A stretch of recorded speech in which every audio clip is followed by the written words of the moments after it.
this is Dr. Law from Tiffin University. I have my student, Tyrene, with me. Do you want to introduce yourself? Yes, ma'am. Tyrese Banks-Dorn from Cincinnati, Ohio, major in psychology and minor in industrial organizational psychology. Wow. So what made you want to major in psychology? As a youth, I was prescribed medication, and I just thought there was maybe like different pathways I could have taken. Oh. And so with that being said, I think psychology has always kind of just been in my life. I had a family with previous mental illnesses and stuff like that, so I was kind of used to it, and I was kind of used to being like a pillow to like a lot of people, like, you know, just kind of being there for comfort. Yeah. And so as I just got older in high school, I actually had a advanced placement psychology class that all the seniors took. Yeah. And I don't know, I just really gravitated towards it. I struggled a little bit in high school, and that was one class like I excelled in. So just going into my freshman year of college, I was making a decision, and then also have a role model who was my therapist as well. And so with that being said, he was kind of just like a big help in my life, and I just seen how much he could help me. So I wanted to do the same for other people. Wow, interesting. Sometimes when we have trauma or when we have difficulty, we thought, oh, my life's over. But you take that as an advantage. Yes, ma'am. Because you have been helping by psychologists. You say, oh, maybe I can be the person. Yeah. And then you said prescribed for medication. Yes, ma'am. You said maybe another way. Yeah. Wow. And also just like growing up, I kind of just always had this like I said, I always like just help people, and I've always been like a people person. I've always been very social. So with that being said, I just it seemed like the right choice, and now that I'm in my third year, I've been excelling in all my classes and everything like that. So I think do you think that match with what you're thinking, your expectation in psychology? Yes, ma'am. I definitely do. I feel feel like I have a very bright future in psychology, and I think I can help a lot of people with it. Yeah. So it's interesting. I wonder when you decide, I want to major in psychology, do you have any other voice there tell you no?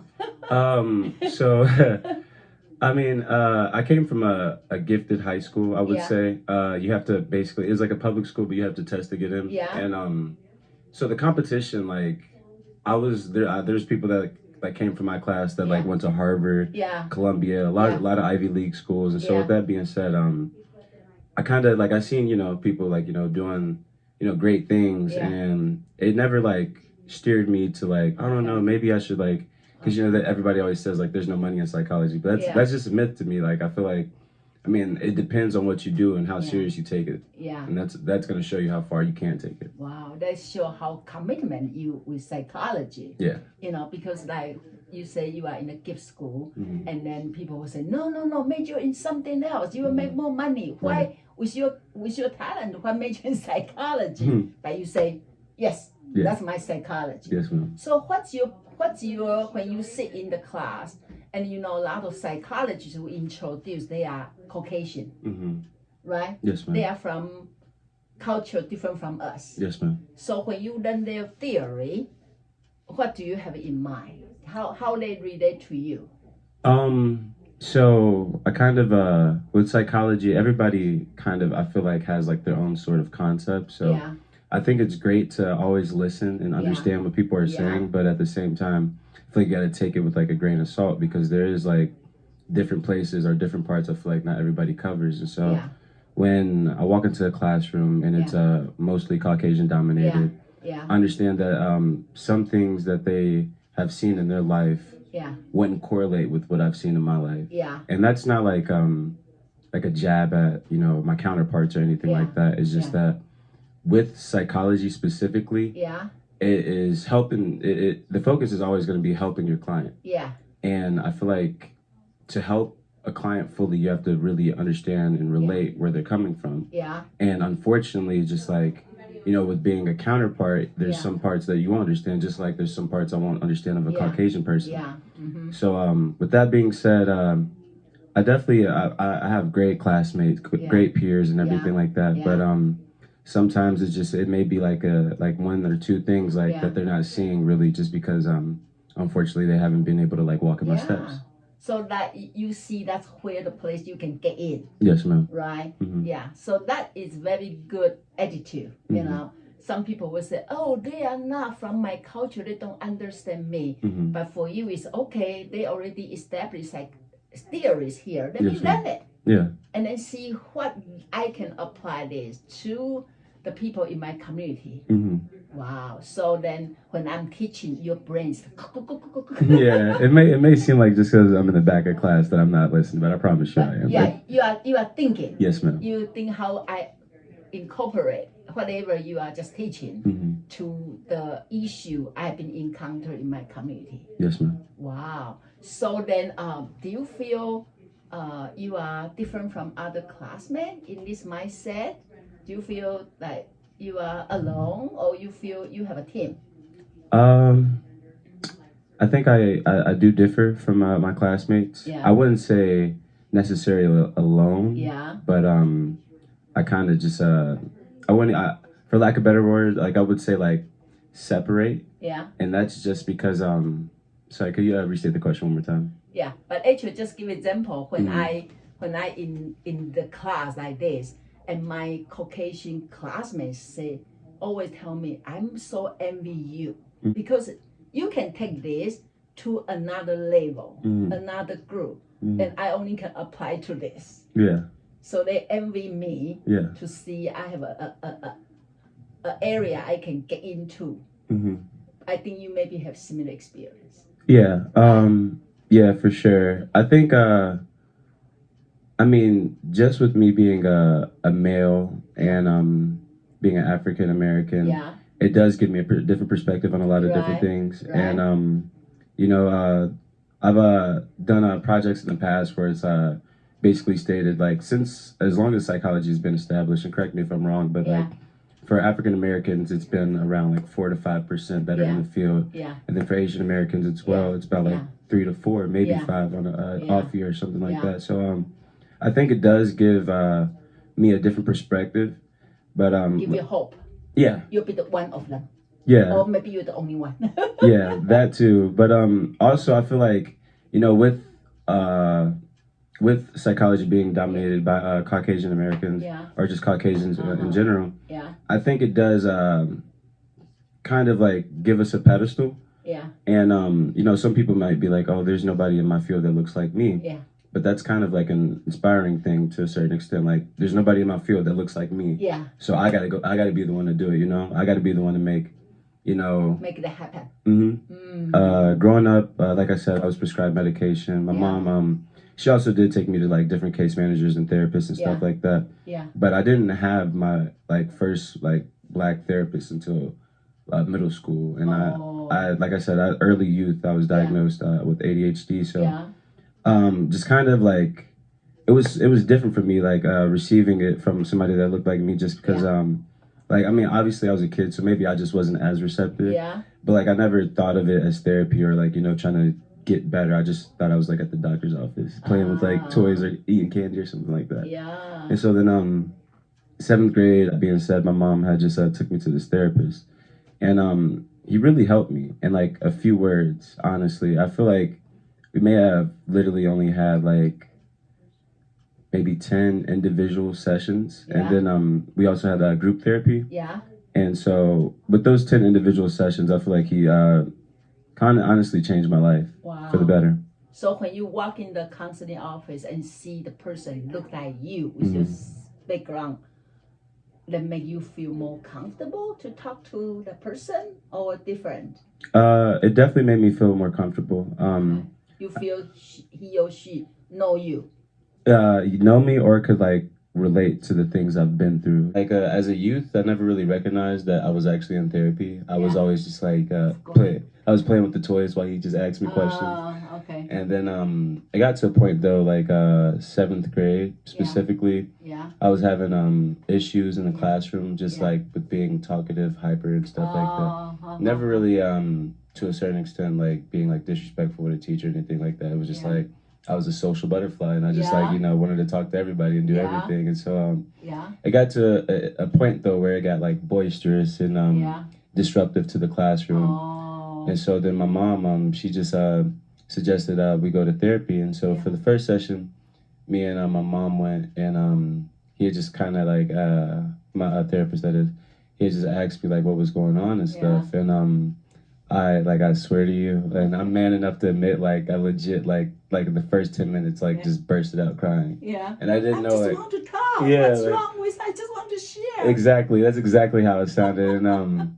I guess I didn't really realize how much like pent up aggression I really had. Not even aggression. I was just like so upset that like I got to that far. But I really do appreciate everything my therapist did do for me though. Just for the simple fact, like I said, we had our individual sessions, and we only had so many of those just because we had group therapy every Saturday. Yeah. And as a youth, it was from 3 to like almost like 8 p.m. every Saturday. So like, really? Yeah, and so like 3 to 8, 5 hours. Yeah, because so this is how the sessions have worked. So we get in, you may sit there for a little second, and then we like, it's it's a group, and That's we good, all though. no, it like you honestly like it flies by, and that's actually where I'm gonna be doing my internship at this summer, is the group therapy session. So that's gonna be cool. But so just to give a little bit of information on the actual group therapy. So it's called Boys to Men. It focuses on helping young African American males who are just like struggling in the classroom or just in general. It gives them kind of just like a safe haven almost to a certain extent. Wow. And I grew up with 2 older brothers, so I was used to being around like you know other guys and everything like that. But I really enjoyed those sessions just because like he would sit there and he would basically just give us like different like perspectives and like knowledge on like you know how it is to be an African American male in the U.S. just alone, not even from like a psych standpoint, and how like serious it can be, and therefore you got to take it serious to a certain extent. And then we would probably either watch a movie with like you know a moral that kind of ties into that, or then we would either go out for like a physical activity. And we always either play basketball or football. Wow. And though I mean like you know I love those 2 sports, and all the other guys did too. So like to a certain extent, like when I first was going, I just like was going just to play football. And then like I just like started like hearing him out and really being receptive to what he was saying, and it definitely helped me get to where I am today. Wow. So very creative counseling session. Yeah, for sure. To help you to not feel resistance because I'm in the therapy, right? So you feel like comfortable to be there. Yeah. Wow. So how that help you for you to set up, say, I want to do similar like that for the future to helping people out? So I mean, in that group, there are people who either like really retain and understand what he was saying. Or there are people who like think they know it all and you know kind of just like whatever. And so I was just the way I was raised. I was always like I was told like to always respect like you know your elders to a certain extent. So whatever he was saying, even if I didn't fully agree with it, I would still listen to him and respect it. But it helped me definitely like in my like career development and get me to where I am today, just because he had taught me different practices that like I said as, like when I first initially was going, it was because I was too boisterous in class. So he had simply just told me like you know before every decision just count like 10 seconds, and it's like you know you would think it would be like common knowledge or you know common sense to like do something like that, but like not everybody has that worm in their ear that's telling them to do better things. So. That literally was such a dramatic change though from like, cause like now in class, like, I mean today, like, you know, I would never talk over you or anybody, any of my professors. So it's just kind of crazy cause like back then, like I didn't really care at all. I would do whatever. But that 10-second rule helped me a lot. And I think that really made me respect psychology because it was like, just that like little tidbit could do so much for you if you're really like receptive. So he asked you, teach you everything you want to do. Take 10 seconds to think about before you start to do it. Wow, that's such an interesting lesson. And I think that also like maybe that is like a psychology technique to a certain extent, just because like you know it makes you like read the room, understand what's really going on, before and you do it. yep, and then like you could also like project like the next outcomes that can like come to, like if I do this, this will happen. If I do this, that will happen. Do you think that because that's the effective of the counseling? I think it was because of him, 110%. Just because well, I do think that, thank God that I was given like, you know, skills to actually receive that information for what it was, but definitely him, because like it was powerful to me just having like a black male role model, somebody that looked exactly like me. Because I mean, you know, it maybe if it will, and I'm saying this respectfully, but maybe if it was a female, I may have not, you know, took it for what it was to the same thing, but like he was from the same, like he literally came from Cincinnati, Ohio, like me. So it was like, you know, he was from where I'm from, and he's at where I want to be. So like I might as well, like, you know, listen to him. So do you discuss with him when you decide to major in psychology? Do you discuss it with him? I honestly don't even think I told him until like I got to college. No, I took AP Psych. I really loved the class, and I took it my first semester of my senior year. I was upset I couldn't take another psych class, and I just I don't know, that little time in my life though, I was taking psychology. I was also going to the group therapy sessions, so it was just like that. I kept hearing the practice. You learn it, and you get a practice. Yeah, and I just kept having like that worm in my ear. Just kept hearing psychology, just. And then like growing up, like I always loved like psychological movies, you know, and even like, cause like I played football, I take that to a very psychological extent as well, because I play running back, so like I got to go out there and make certain moves. So like when I get out there, I kind of like I try to get into the head of the defender and think like, what does he think I'm gonna do, you know? So I really do love the subject. Actually, you live in psychology. Yeah, for sure. Okay, so how you say you want to be a psychiatrist? Yes, ma'am. And a psychologist. Can you give us more detail about this dream? So I want to be a psychiatrist just for those who I feel like maybe for lack of a better phrase, just jump the gun with medication. Because I feel like I definitely was to a certain extent. And maybe it's just because I was like a youth, you know.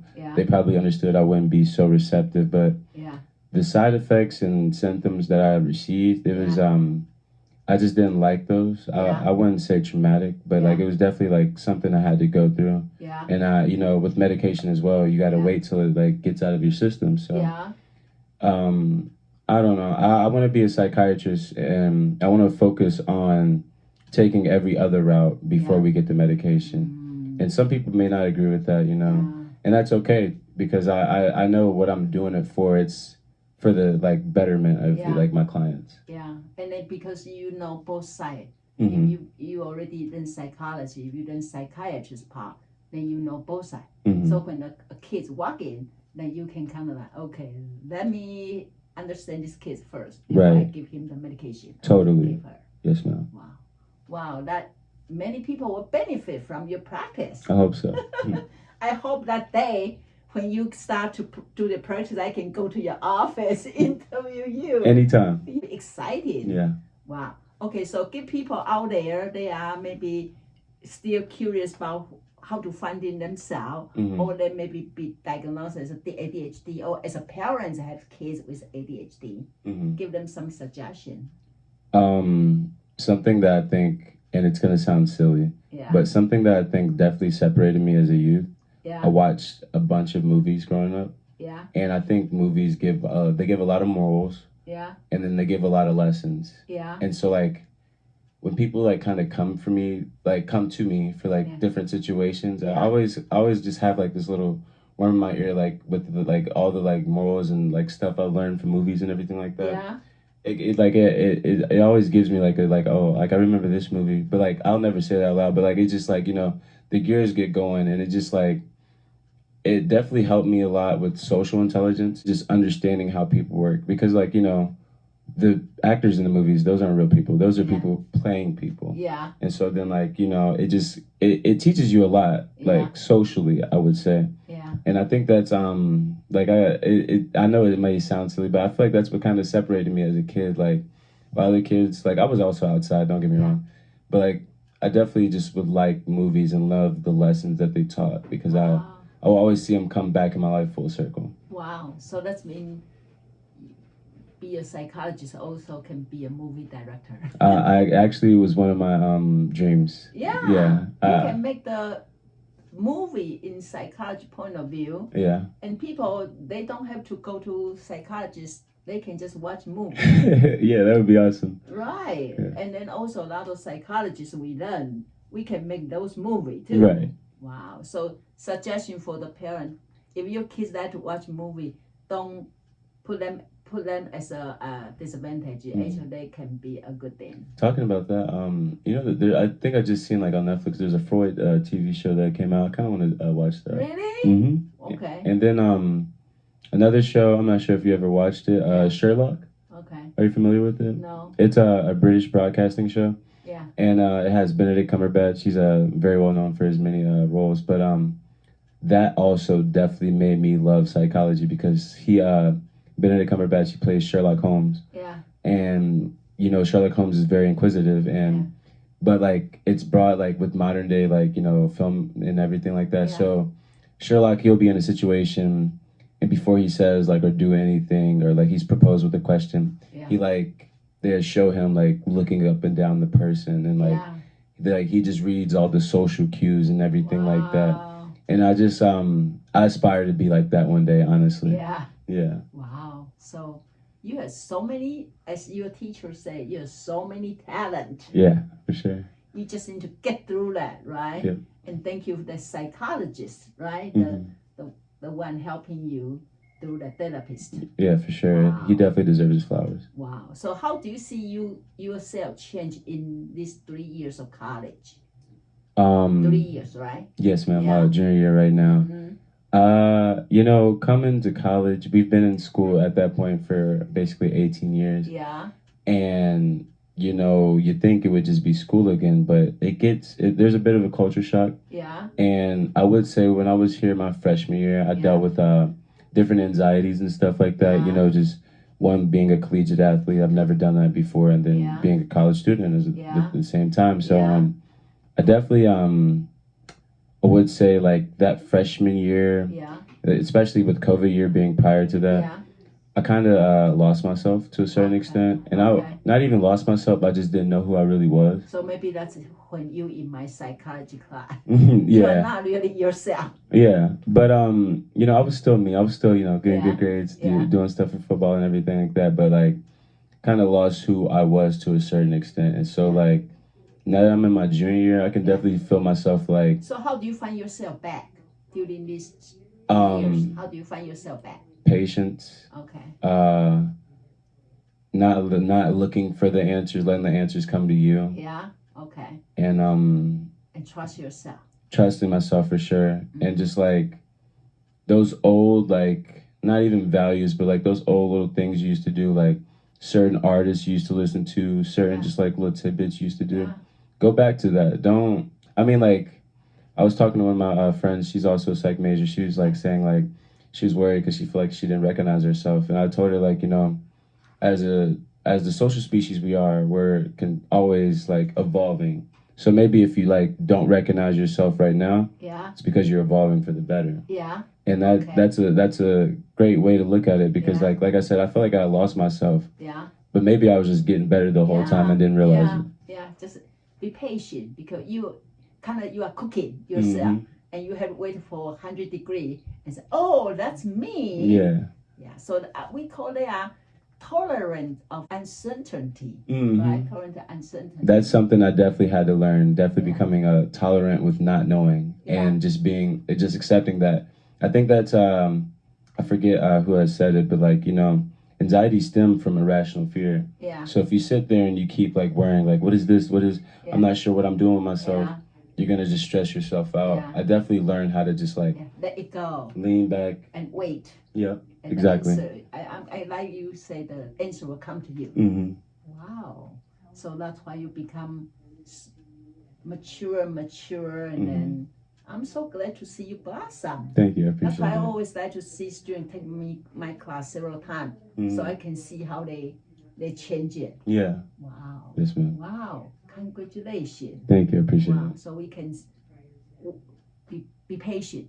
A star going to come out. I wouldn't say a star yet, but we're close. We are our own star. Yeah. Yeah. We just need to grow up ourselves, and then I think your community, African American, will benefit from you, and then my Asian people will benefit from me. Right? We all need to have the confidence. We are somebody.